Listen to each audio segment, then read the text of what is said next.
Rickey wants to tell you about how great Rickey is.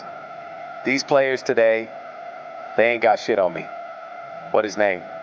One soda, $800 million. Shit. Rickey give you 800 million reasons why Rickey would whip his ass. I'm the man of steel. You hear me, brother Al? I'm the original on-base king, but I can run and field too. Let's see if you keep that OBP over 400 for a career. Ain't gonna happen. That's a Rickey-only stat. Let me tell you some other things about Rickey. Rickey got a big ranch. Rickey got a big bowl. Rickey got horses. Rickey got chickens and everything. And Rickey got a 20-gallon hat. Rickey done scored more runs than everyone. Rickey done stole more bases than anyone. Rickey done been caught more than anyone too. And that means Rickey done forgot more about baseball than most of these players done learned in their life. To all the kids out there, follow your dreams. Believe in your dreams. Because dreams do come true. And even the slowest guy can go from a first to third and help with the ball game. What you gotta remember is that if Rickey's uniform doesn't get dirty, Rickey hasn't done anything in the baseball game. When that happens, I just look in the mirror and say, don't worry, Rickey. You're still the best. Rickey has got to keep running. That's what Rickey does. Rickey, run what you do. Superman's the man of steel, but I'm the man of steel and bases. For Rickey, nothing's impossible. Rickey is speedier than a fast and bullet and more loco than a power move.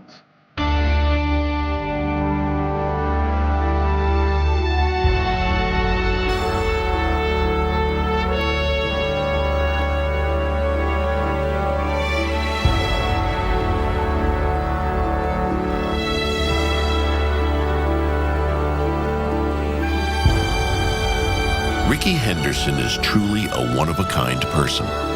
Rickey Henderson was a once-in-a-generation performer. And Rickey Henderson's impact on the game of baseball over 25 years is immeasurable. He's probably the greatest ball player that I've seen in modern-day baseball time, without a doubt. I mean, a guy that literally could change, the outcome of a game almost solely, almost by himself. I never saw anybody really come close in the totality of what Rickey could do as a runner, as a power hitter, and also as a guy, as just a presence in the batter's box. I think in Rickey's case, you can look at, he was the best during that period of time that he played. There's nobody better. I don't think that there is any one player in my period of time that can totally dominate a game by himself like Rickey could in so many different ways. God put Rickey on this earth to play baseball and to show us a way to play this game that was very exciting. There were just so many things that he could do that it just completely scared the living daylights out of the opposing team. I think he just changed the game by being unique in the sense that for a little guy, he probably had the greatest combination of speed and power. He probably needed less help than anybody else to do his job. You have a one-run lead, it's the ninth inning. Who's the guy that you'd least like to face? It's Rickey. You got all kind of ways to score a run, not going to run, whatever. So, and he did it year after year, the longevity, everything, just the total package. The dimension he had of being a 5-tool player, he could do it all. And there's no question with his speed that he could get on base and everything changed. He is the most dominant player I've ever seen play the game of baseball. So when you say, what is it like to see him play? It's the same way every day. I mean, really, if I'm not pitching, it makes it fun to be a spectator on the bench. His quarter-century career led to a laundry list of achievements and milestones.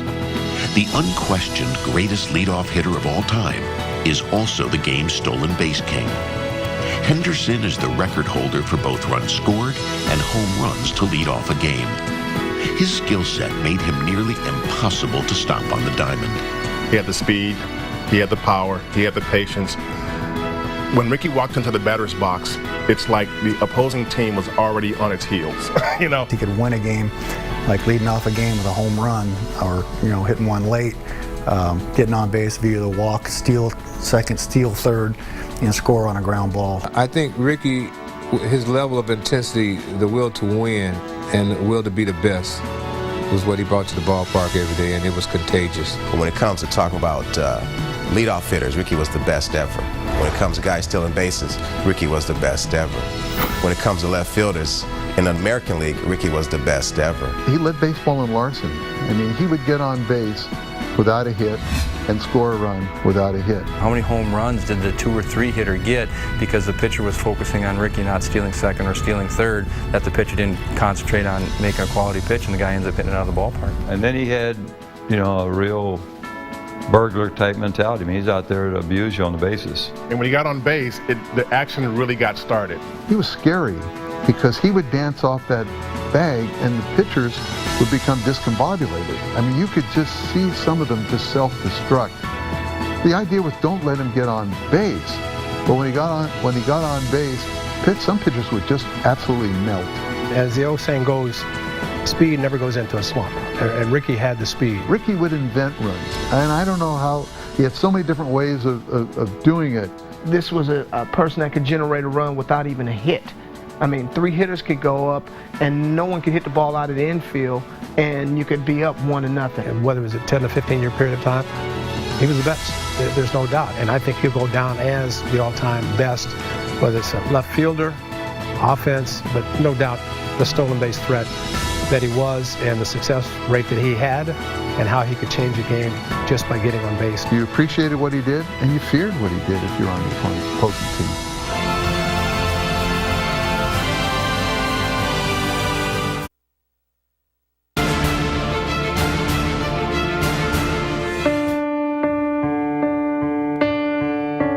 Rickey Henderson's athletic career started at Oakland Technical High School, but his future did not appear to be in baseball. He seemed destined to be a star on the football field. I thought in football, I thought that he was a very, very, very superior athlete in football, without a doubt. Prior to coming to high school, I'd coached in a junior college. And he was equal to or even better than some of the athletes I coached in the PA college. So it was, you saw raw talent. He was at Oakland Tech, and what I remember about Rickey, the football player, was that he was a guy who was running for 1,000 yards in high school. I saw Rickey as a 10th grader, and he was on a junior varsity football.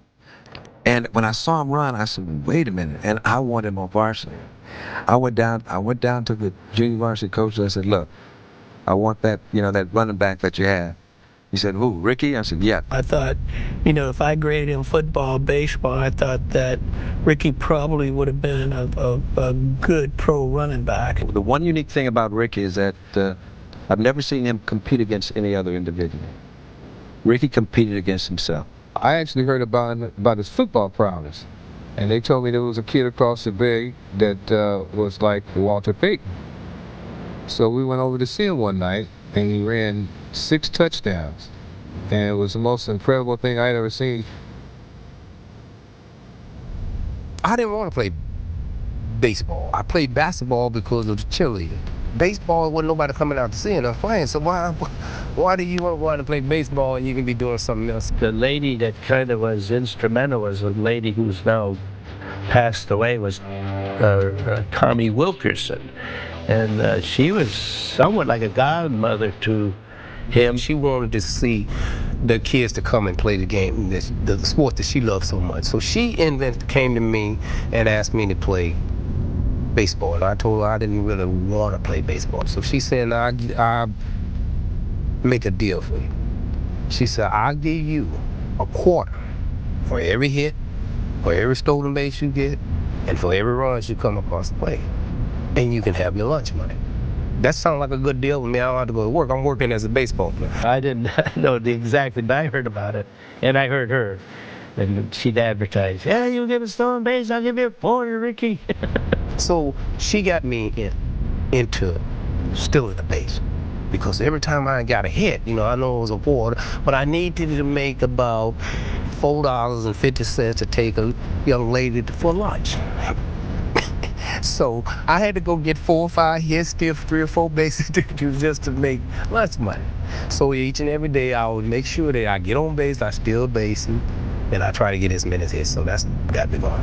When Rickey showed up for an all-star team that was combined with a Berkeley team and North Oakland team, and I first laid eyes on him, it was like, man, I'd never been in awe of a guy in my life until I saw Rickey Henderson. And I always told him to steal as many bases as he could.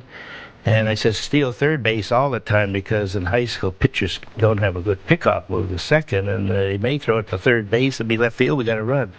And so we used that strategy quite a bit. He liked to run those bases.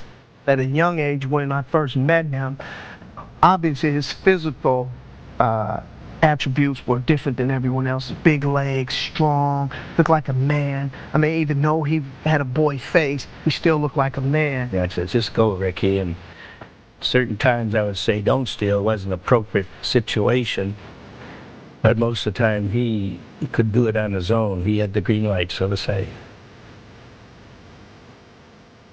Jimmy Gwynn, who I've known since we were in college together a long time ago, went to scout Rickey Henderson along with other scouts. I think he saw the dedication, the heart, the way I went approach the game, and he felt that I wanted to win all the time. The first 2 at-bats he didn't do anything, the other scouts left. His third at-bat, Rickey Henderson must have hit one 450 feet. I mean, it was just eye-popping. Jimmy told me the story, so he signed it. And it wasn't for Gwynn, I wouldn't have been a baseball player, because I don't even think they would even give me the chance. But he felt that I would be a great baseball player, and it turned out that he was right. Rickey was right for the A's in the 4th round of the 1976 amateur draft. Being selected by his hometown team was a dream come true for the Oakland native. Oh, I was thrilled. I was happy that I was going to be home. I got a chance to play in front of my mom. I got a chance to play with my family. All the people that grew up that saw me play as a little kid in Little League, Pony League, and all that. By the time Rickey got to AAA baseball, which we faced each other in AAA, we faced each other in the minor leagues, and by the time he got to AAA, I knew he was going to be an impact player in the big leagues. Rickey's always been a humble kid, and that's what I noticed about him at first.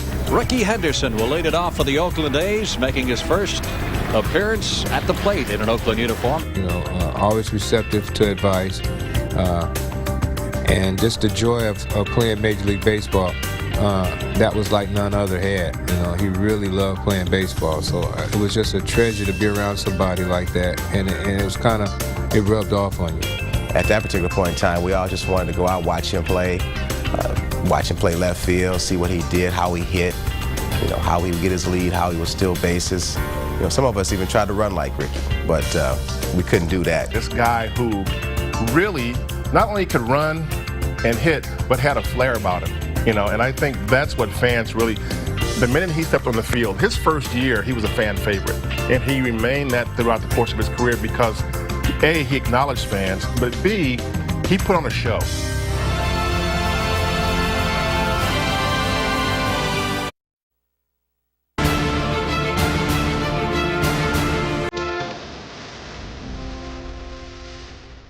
Rickey Henderson's indelible imprint on the sport comes from his domination of the base paths. His running style was something he crafted from high school into the minors, and finally in Oakland. A lot of players can only dream to be half as fast as he was, but you know, you think about the thick, strong legs that he has, and the thing that was amazing was how fast he could go from 0 to 100. You know, 0 to full speed is like a stride and a half for him, and he's gone. The thing about Rickey too, his first step, he was full speed. A lot of guys may take a couple of steps before they get going. He got the lead, such strong legs, and when he took off, and that sprinter speed, he was full speed.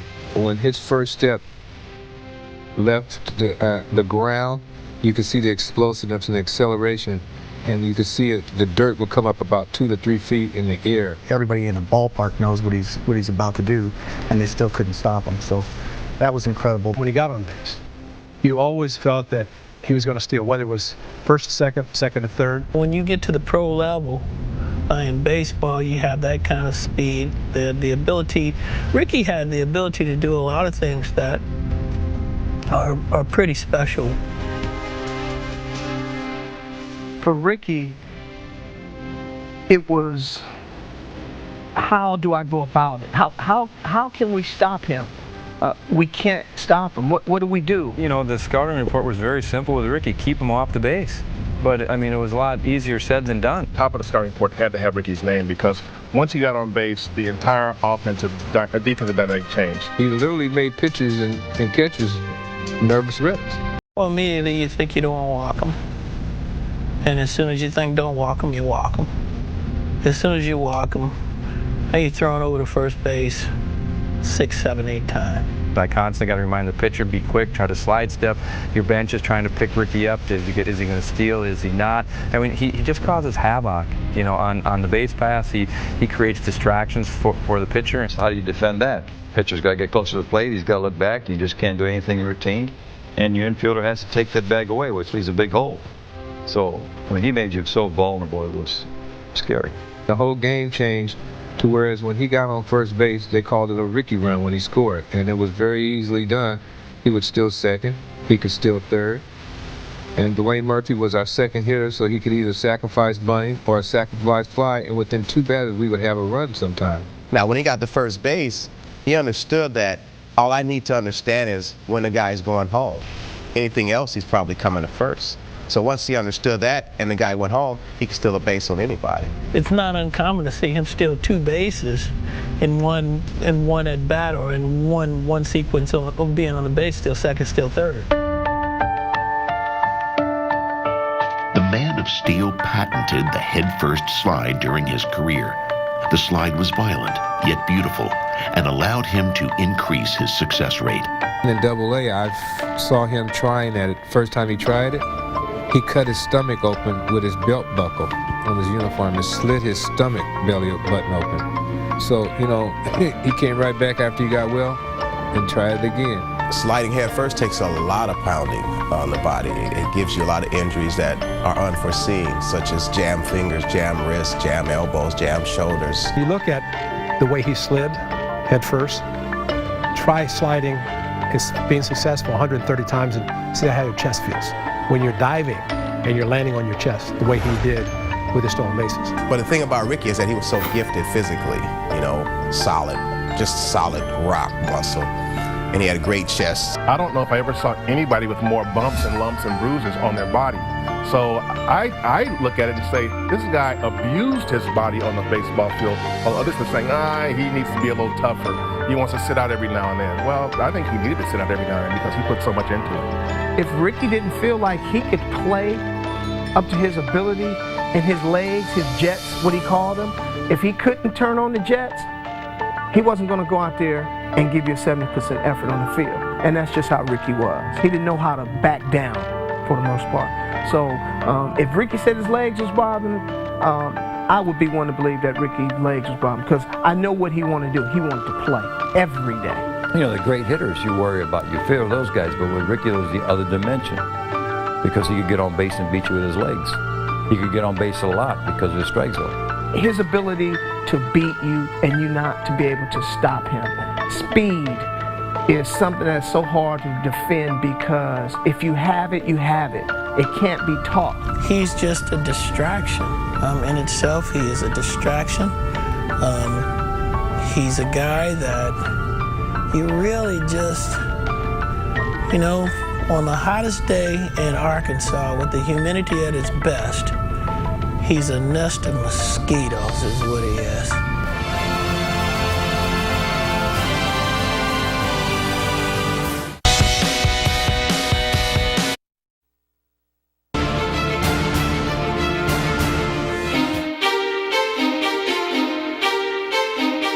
Most of Rickey Henderson's success spawned from his natural ability, but he connected with a major influence in the big leagues in just his second season in the form of legendary manager Billy Martin. I was mostly scared of Billy. You know, the way he roared at people, the way he go about at the umpire. I was mainly a little afraid. So I just wanted to play. I didn't want him to make no mistake. I just want to play. Run, do whatever he say do. I wanted to follow the way he wanted. Billy had a thing for local guys. If you grew up around here, because he did, I mean, and he could sort of identify with some of the things you faced as a kid growing up. He invited me to go hunting. He invited me to go fishing. He invited me to, anytime we going on a long trip, he in first class, he always cater. So he might be up there cater, we got the airplane food. He'll call back, send Rickey up here and ask me, what would you like? And our teammates mad at him. Because Rickey ain't sitting there, I was like, man, listen, man, what can I say? I eat something, but I can't tell him to do that. So he was like that to me. Well, it was the rebirth of baseball in Oakland. Billy Martin came here, and there was a whole bunch of new players that came to the A's in the early 80s, late 70s, and Rickey was one of them. And Billy knew how to use him, basically turn on the green light and let him go. And Rickey had kind of a free rein to go when he wanted to go. Well, I think what Billy did is Billy gave him the green light, let him run. And anytime you have speed like that, there's no manager is going to shut him down and say, this is not our type of club.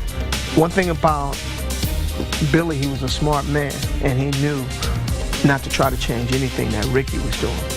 See, Billy Ball was manufacturing the element of surprise. There was no surprise or any secrets about what Rickey was going to do. Rickey was very inventive. I mean, that's the whole nature of his being. And so he just kind of turned them loose. And gosh, how they got to the playoffs that season, I don't even know. But I still think, besides the pitching, Rickey was the main reason. We faced him in the playoffs in '81 for the pennant, and we knew what he could do then. And Billy had him really confident and loose, and very aggressive players on that ball club, and they were running everywhere, and Rickey was the epitome of all that. The other part of it is that from Rickey's end, I think he saw Billy as a guy who appreciated what he did. And if there was one thing that Rickey wanted for his entire career, appreciation. Rickey was one of the ones that could go, Billy, you tripping. No one else could say that, but Rickey could do that because Billy knew what Rickey meant to the team, and he respected Rickey for that, because Rickey wasn't scared, because Rickey didn't think anybody should stop Rickey. As personalities go, they both could be a little prickly, but at the same time, they understood each other, and they respected each other, and they were able to get along. The 1982 season was a magical year for Rickey and the Billy Ball style. It was a season that placed Henderson in the record books for the first time with an amazing 130 steals in 1 year. I didn't know what the number would be, but I knew he could set the all-time record. It was there before. You could see that he was unstoppable. I was running, and we was having a great time, and Oakland was all Billy Ball. So we was exciting fan. So when '82 came around, we went to spring training. He came over to me, and I thought we were just gonna say something, just talking, and we got to talking a little bit, and he said, guess what? This is what we gonna do this year. What we gonna do this year? He said, we're gonna break the all-time record. That's 118. That's a lot of runs. That's a lot of stones. How are we gonna do that? And I'm thinking, I can't do that. I can't do it. He said, we gonna break the record. With me reading the picture and you getting the great job, they can't beat us. Okay. Each day, you just couldn't wait to get to the ballpark to see what he was going to do. How many was he going to get this day? Was he going to get 2 today? Was he going to get 3 today? What are they going to try to do to stop him today? What kind of plays are they going to try? It seemed like Rickey was trying to steal a base every time he got on. I mean, in the past there were times when he would get on base and you didn't. But that year, it seemed like he was going for the record. He was going to run every chance he got. Went on through spring training week. I'm practicing on me stealing 100 bases. He came, and during spring training, he goes, when you get on first base, look at me. And I'm going to tell you when to steal. I said, you ain't got to tell me when to steal. I know when to steal. He said, no, I'm going to tell you when to steal because I know when the pitcher is going to throw a breaking ball. So you can get a better jump on that. And the breaking ball, they can't throw you out. Oh, good. Because I'm reading on the emotion on what he's doing. I didn't know what he's going to throw. What I recall most from that year was that he kind of taunted teams. I mean, teams knew that he was going to try and steal. They knew it. Everybody knew it. And he was able to do it anyway. And I can be on first base jogging with the first baseman. And he'll pick at something and, I got him, so I'm going on that pitch. I don't care if I get a bad jump.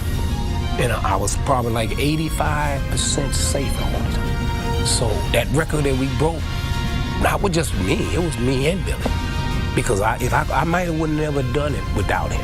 Henderson takes another step, and there he goes. It's a pitch out. The throw by Simmons. Number 119. He's over the hump. When you know that everybody in the ballpark knows what you're trying to do, and the other team knows exactly what you want to do, and they can't stop you.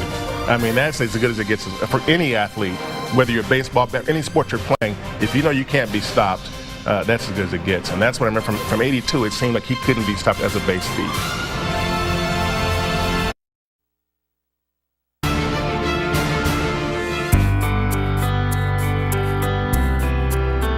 The 1984 season ended with the A's in 4th place. In an attempt to improve the club, Oakland did the unthinkable and traded Rickey to the Yankees. The trade from New York's end was driven by none other than Billy Martin. He went back to the Yankees. He went to George to tell George, trade for Rickey. So he called me. He said, you belong a Yankee. You are a great ball player, and the Yankees are the greatest team ever, and you deserve to be a Yankee. Couldn't believe it, and I was very critical of the A's in a column that I wrote at the time, because I knew he was special. I think it was pretty devastating to him, but at the same time, that team wasn't what it was either, and it was time for Rickey to move on. And I think the Yankees at that time had that place where he needed to be. It's unfortunate that if you have a team that's struggling to win games, what do? You look for the player who can get the most for you from another team. I think the A's were trying to maybe, create a little bit of a different persona at that time. And also, he was a high maintenance guy. And I think they were looking for something that's a little lower maintenance. And the third component is he had great value, And so when you trade a guy who has great value, you're looking to get something in return. From his standpoint, going on the big stage, the biggest stage in baseball in New York, and do what he did, it was perfect for him. And I'm sure he adapted very well to be able to go to New York and continue to do what he was doing in Oakland and getting a lot more attention. You could trade Rickey Henderson for 10 players and not get one Rickey Henderson combined. You couldn't take those 10 players and get the impact of one Rickey Henderson. So now me and Billy clicked it again. And he said, I know you belong to the Yankee. You are natural for a Yankee. And then that's how we carry on to being a Yankee. And then it made it a lot easier for me to do that transfer from being not being home. Rickey Henderson was already cemented as a great player before the trade to the Yankees. New York was the platform that gave him the recognition as an icon.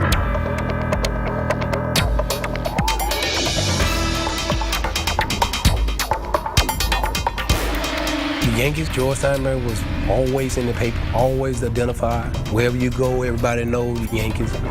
So it boosts you up, and now they know you. Now you become bigger. Now, I was having some fantastic years over there. Me and Don Manley, we was having some big years. So we was the Bronx Bomber. For us name-wise, people recognize you years ago. I think that's what boosting the Yankee does for you. I think going to New York was great for Rickey because it really kind of opened up avenues that may have ever been open for him here. As a Yankee, you got everything before you. You're at the Big Apple, Yankee Stadium. The world is watching you. So I think that kind of stage really set Rickey up for the rest of his career because from that point on, he wasn't just Rickey Henderson. He was Rickey. A lot of stuff with Rickey is just water off his back. He just keeps going. He's the Energizer Bunny. He just keeps ticking along, and no matter what happens to him, he never seems to change. Once he settled in New York and started playing ball, it was, every time he got on base, the fans just went nuts, as you can imagine, and put a lot of pressure on the opposing team and managers. He was tough to deal with, and I've heard him say Manley's the best player he's ever played with. I bet Donnie says Rickey's the best player he's ever played with. And for those two guys to compliment each other like that, what can I say? After 4 fruitless years in New York, Henderson was traded back to Oakland during the 1989 season. The reunion with the defending American League champions solidified their World Series aspirations. It was a joyful day that day that I was getting traded and I was going back to Oakland. George was going, I think he was going to Europe or somewhere. He told Sid, when I get back into town, you have me some pictures, because that's what we needed to win, or I'm gonna fire you. Just like that. George will be home in 3 days. Rickey, I got a deal for you. What you mean? I really got a no trade. What the deal is, gotta be good for me. What's the deal? You gonna go to San Francisco Giants, play right field and bat field. You have lost your mind. I'm not going nowhere. So I'm gonna stay in the Yankees. Day go by, next day, ding, ding, ding, ding. Rickey, I got another deal. What's the deal? I got 5 players traded, and you going back to Oakland. Do you want to make the deal? Don't worry about it, I'm going home. It was '89, and we were looking for a true leadoff hitter. I can remember the buzz amongst the players when it was talked about, hey, if we get a chance to get Rickey, what do you guys think? One thing for sure, it's always better to have him on your team than to be playing against him. That's for darn sure. The time that he joined our ball club, the point of the season, was just a huge, huge shot in the arm. I've never won the lottery, but I'm sure it was like that. You take a team that is a good team to a great team to, we got to automatically be favorites to win. The guy that made that thing complete was Rickey, because you had that dynamite leadoff guy, and then the rest of the lineup was so deep and could do it all. But Rickey set the tempo in a lot of big games. When Rickey Henderson came back to the A's clubhouse, I wasn't there, but probably the rest of the team just got on their knees and kissed the clubhouse floor. I mean, how do you lose Rickey Henderson and then get him back? That doesn't happen.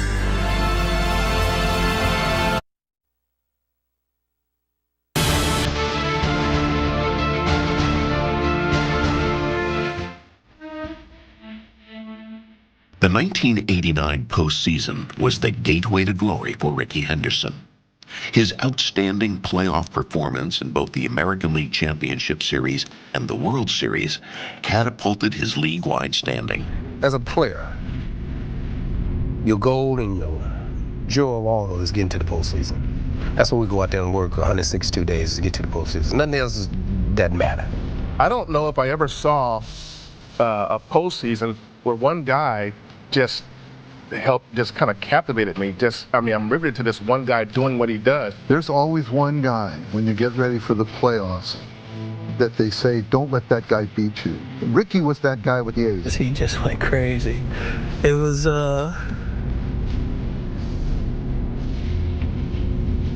there are no words. Now we got Toronto. Whew, this is a great club, you know. I play real well against them. We come home, boom, I still basic crazy. I go to Toronto, they on the artificial turf. Artificial turf to me is an easy way to steal bases. You can get all your traction. You ain't gonna slip and done in that grass or dirt. So I knew I had 4, 5, 6 bases on them no matter what. So it was in my hand, and then it started coming and everything ticked. I'm running still and scoring well. The playoff, against Toronto was, I think, at least in my mind, maybe one of his greatest moments that I got to witness. We played the Blue Jays and we just destroyed them. And that was definitely the Rickey show. There's a period of time when might be 2 years, might be 2 weeks, where someone is so dominant, it just takes your breath away. Rickey in Toronto, that was like a one-man show. He was very much a clutch guy. And I think the reason he carried over was his whole career. He was a marked guy.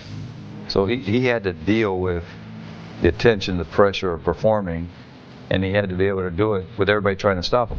And then you get into the World Series, and you're watching pretty much the Rickey show again.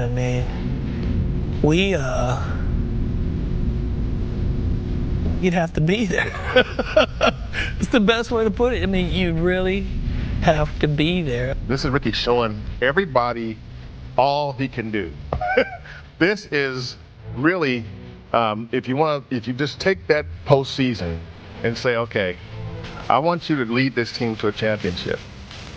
He did it. Rickey has a lot of pride, so that meant an awful lot to him. And, Oakland is always going to be home with Rickey, and his roots are here, his family is here, and he's got an awful lot of friends here. And on top of that, there's an awful lot of Rickey Henderson fans here. So he took a lot of care and a lot of pride in that, having that World Series ring. We in the win today. And it was just a thrill. It was a dream come true. If I ever was playing any other sport, or if I wanted something to happen in baseball, it happened. After achieving the greatest team honor in 1989, Henderson followed up by earning the highest individual honor in 1990 by winning the American League Most Valuable Player Award. Once I got through the World Series and this and everything had kicked, and to me it brought a new life to me. Now my goal was to get better. I think I might have went on a training spree that I wanted to be better than I was the year before. Now I'm just coming back to Oakland, and this is back at home. I'm at home. I saw what it was like in the glory of the World Series and what my dream was true. Now it's just me. I had to go out and play the game that I love so much. So I worked at it. I ran. I trained real hard. I think all it was for him was taking 1 year, win a world championship, and next year just continue. And as it turned out, he had a phenomenal year again. I felt that he was trying to prove something that he thought he had already proved. He thought he had already proved that he was probably the best ball player in the game. And I think in '90, he set out to do exactly that. I think that was his goal. I don't even think a ball player can express the time that they're in a groove that nothing can go wrong. What the feeling is all about. It was like incredible. And like I said, it's carried on so much. I was dominating and ended up winning MVP. But I had almost a better slugging percentage than the home run hitters had. I think the only one that had one better than me was Cecil Field, and he hit 50 home runs. You know, and I almost hit 30. But I had a slugging percentage was unreal. And it carried on and on into the playoffs. It just was one of them seasons that started from the beginning and ended at the end with nothing to go around. And you can appreciate when you go a series against them and then you're happy that it's over. You get to see him every day. You see everything the guy does. 9 innings a game, 3 games a series, 2 series a week. If you're trying to win, you make an impression. All year long, Rickey is just laying it out there. He's just in that type of groove the whole year. And you're waiting for him to slow up. He was in that type of groove all year. I just think it silenced some of the doubters. I think some of the people who previously had wondered how, whether this guy was really a dedicated ball player, and he's a little soft, and like, I think that after he did that, I'd like to think that people said, okay, he's okay. He's not such a bad ball player. There's a consistency about Rickey that year, very consistent, and he found a lot more ways to beat you more often. And that's usually what makes an MVP. How many big games do you have in the course of a season? And that was Rickey's golden year.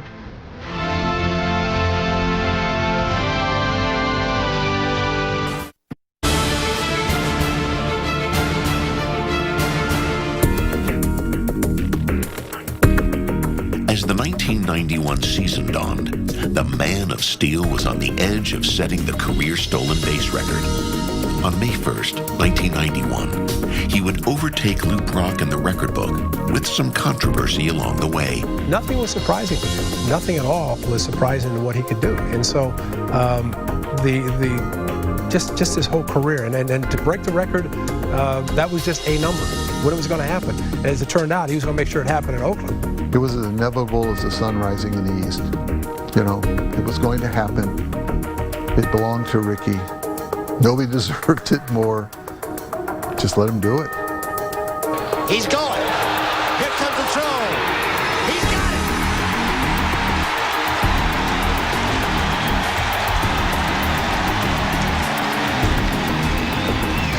it. Lou Brock was a symbol of great base stealing, but today I'm the greatest of all time. Thank you. I probably got a lot more negative, more grief about it because I said that I was the greatest. I think people took it out of context based on I was the greatest. Maybe I didn't phrase it that I was the greatest base stealer. So the greatest, wait a minute. You can be the greatest player. Then they come ask me, would you take that back? No. I'm the greatest base stealer. Luke was. I told you he was great. Said he was a symbol. He was the greatest ball. I broke his record. There's nobody in front of me. And my idol was Muhammad Ali. He had came back 2 or 3 times, won it, and he thought, oh, I'm the greatest. I'm going to say that. He spoke of Lou Brock, and, you know, a lot of people could have misunderstood what was really meant by that particular speech. But if you know Rickey, there was nothing that was meant badly about that. Said the greatest, almost worst thing that could have happened to him in baseball. Because people seemed like it was really just mad about it. And they never let me live it down. And I'm thinking more that they should be focused on what I accomplished instead of being saying the greatest, or maybe I didn't phrase it right, but the greatest are better. Nobody else is better. And to this day, if you ask me that question again, I will ask you, who is the greatest then? He didn't mean it in a way that I'm Rickey Henderson, I'm the greatest stolen base leader of all time. Today, I accomplished what I've been doing all my life. Rickey's been running. It was something that somebody had gave me a gift of saying that I would be able to do it, and somebody that stayed with me for the time that he came to Oakland, to the time I broke the record, and my mom, everybody fed him to death. And you think I embarrassed Lou Brock? No, but that was somebody that I looked up to, somebody that touched me. And you feel, and I asked him, was that bad? What I said was that? He said no. I don't think it showed disrespect to Lou Brock. I think it was justified. He had done something great among a lot of great things that he did. The records that he set, the home runs that he hit, you know, the bases that he stole. I mean, if he says I am the greatest, maybe it's justified. How can you argue it? I thought it was awful arrogant and cocky, but it was what he meant and it's the way he felt. And I keep trying to tell you, that's the way that man comes to the ballpark every day, and that's why he beats you. My immediate thought after we stopped laughing, because we knew Rickey, I remember Willie Wilson and I standing in the dugout when he made the speech. He made that speech, we just started laughing, and we knew that it didn't come out like he wanted it to. The bottom line is that this guy's played baseball for this many years. I mean, when he broke that record, he was still in his early 30s, and that was a career record. You just don't see career records broken when a guy's in his early 30s. And I remember thinking, you can't take that away from him. That moment crystallized Rickey Henderson through his whole career. Often misunderstood, Rickey was known for his unique style of speech. That style took on a life of its own. I mean, the Rickeyisms? Well, yeah, we call it the Rickey do. Whatever's going on out there, you know, you say this the Rickey do. If Rickey did it and you say, why are you surprised? That's just Rickey being Rickey. That's part of, his humor, to be honest. And I'm not too sure. As like Yogi Berra, I mean, Yogi Berra says a lot of funny things that end up in books. And Rickey could be similar. We used to tease Rickey every once in a while. Guys would say to each other, hey, don't let him talk to the media. Don't give him a microphone because, he'd make little mistakes like that. But he used to say and do things, man, it just would crack us up, Right up the top of my head, it's hard to remember some of the things. But when I think about Rickey, all we did was laugh. Rickey had his own speak. It wasn't anything. It was unique and funny in his way, neat. It's just a personality thing. He was in his own world. And you knew, as a player, as an athlete, you talk to yourself, maybe not like Rickey did, but Rickey didn't have any problem. No, that ain't a strike. What do you mean? Because Rickey don't take strike like that. Now, I'm not going to tell you directly, but you figure it out. And he talked to himself a little bit in the locker every once in a while before the game, and I never could understand what he was saying. He wasn't talking real loud, but, he would talk to himself a little bit, and, again, after playing with him for a number of years, just understand that's Rickey's personality, and that's Rickey, and I love him for it. Rickey's Rickey, and I know there's Rickeyisms, and he says some things, whatever, but to me, he was street smart, and he was baseball smart, and he was a genius of baseball. You know what they say about genius? It's hard to understand genius.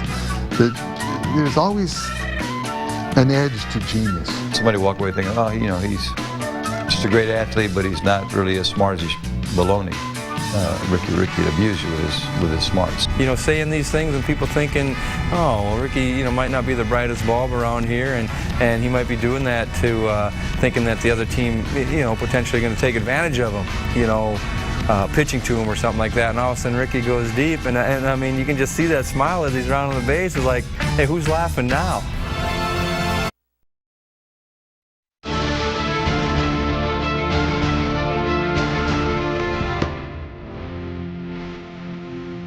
Rickey Henderson will always be intertwined with the city of Oakland. Everything about his life speaks to his roots in the Bay Area, and the tie that binds will never be cut. I was from the Bay Area. I had a lot more fans than most athletes or players in that city because I was from Oakland. So the people from high school, people from all over Little League, wherever, they come out to see me play. And, you know, I was at a thrill with it, and like I said, the fans just kept pushing me and backing me and this and that, and things go wrong, they was always behind me. So I tipped my hat out to them, and I couldn't have did it without them at all. I couldn't have did it without the fans that here. I couldn't have did it without my family that backed me back here. I couldn't have did it by myself. So I give them credit. Anytime you hear Rickey Henderson's name, you're ready to go out to the ballpark, ready to go out to the Oakland Alameda Coliseum, watch him steal some bases. He's from one of our underdeveloped areas in Oakland, and I tell you, he's an American dream come true. Basically, he's a star in the ghetto, and wherever he goes in Oakland, he's recognized immensely, and people love him here. When you come from where we come from, it's easy to forget the things that make you the individual that you are and give you the background to where the strength that was needed to become successful in this sport. Rickey's never forgotten 1 minute what he learned from, you know, his background, from his youth, from his mom, growing up in this world. This seemed to be his home, and he seemed to flourish here. He did well elsewhere, but this is where he flourished. Rickey Henderson belongs to Oakland, and Oakland belongs to Rickey Henderson. He would do anything and everything he can or could to help other young players develop, especially in the city of Oakland, the way he did. Well, that's how it was in our community. You know, we looked for one guy to make it so that we could really piggyback on what he was doing. You know, his success was key to us. If we saw success in him, then we knew we could do it. You know, he's been to the pinnacle of the sport, but he still remains humble. You know, he remains humble because, you know, he keeps the morals that keep the game pure. A local kid, grew up here, played here, never really moved away from here in most ways, and represented the city well as a ball player and bought a ring here. So I think when people look at him around here, they see him as the greatest A's player probably ever. It means everything that Rickey Henderson is the greatest Oakland Athletic, that he's from Oakland. I mean, it's like tying a ribbon around the whole Rickey Henderson story. The city of Oakland loves Rickey Henderson, and Rickey Henderson is the city of Oakland.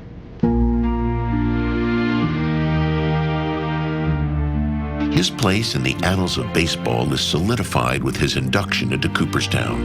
His greatness and his legacy is unquestioned. His lasting imprint would be his singularness, that he was one of a kind. You know, Frank Robinson told me one time that a player like Willie Mays comes along once in a century. I think we could say the same thing about Rickey Henderson. Who else has ever been like Rickey Henderson? There is no comparison. I mean, who do you compare him to?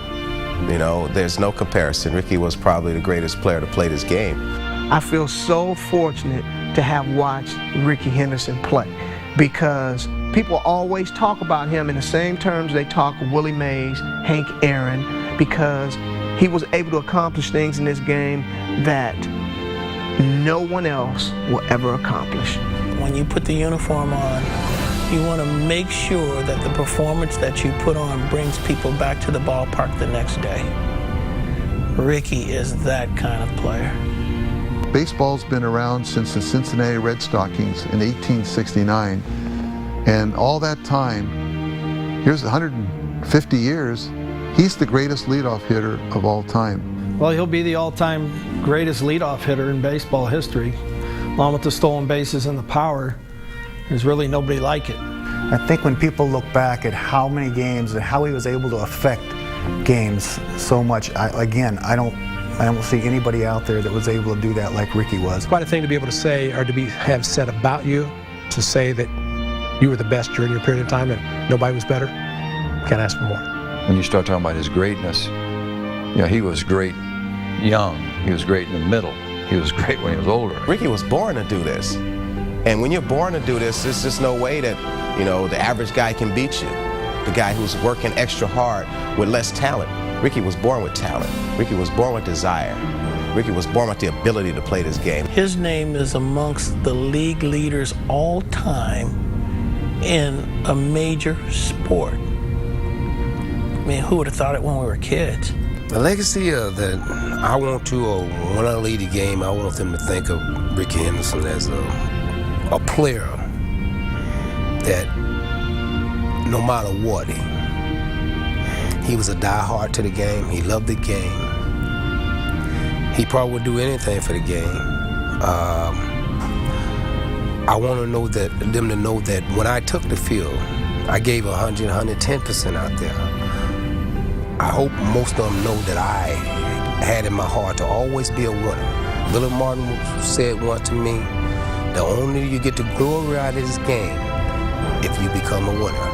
And in my heart, I always felt that I was a winner, and I took the field to win every day.